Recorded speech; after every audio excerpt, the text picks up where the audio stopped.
xasuusnow saddex waa koowi balan ha qaadin marka aad faraxsan tahay sababtoo ah xaaladda aad ku joogtid iyo hadalka aad ku dhawaaqaysid mararka qaarkood waxaa laga yaabaa inaysan ahayn kuwa iswaafaqsan.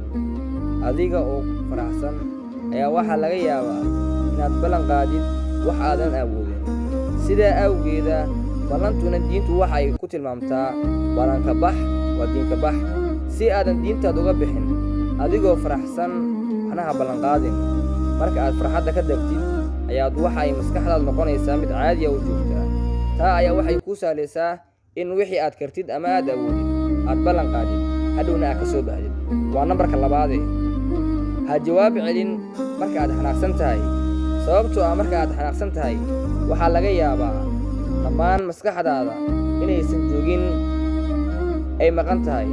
Sidaa awgeeda qoraahda ama hadallada ka soo baxay afkaaga inaysan ahayn kuwo isku dheelatiran ama kuwa ku habboon jawaabta aad celinaysid. Sidaa awgeeda adigoo caraysan ha jawaab celinin sababtoo ah waxaa laga yaabaa dad fara badani oo kuu aaminsanaa inaad tahay qof aad u wanaagsan ayaa laga yaabaa halkaasi eray ee kaa soo baxay in ay kaala noqdaan wax kasta iyo wanaag ay kuu qabeen.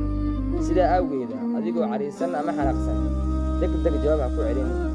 Waqti qaado, dejina maskaxdaada, kadibna jawaab. Waa nambarka saddexaad.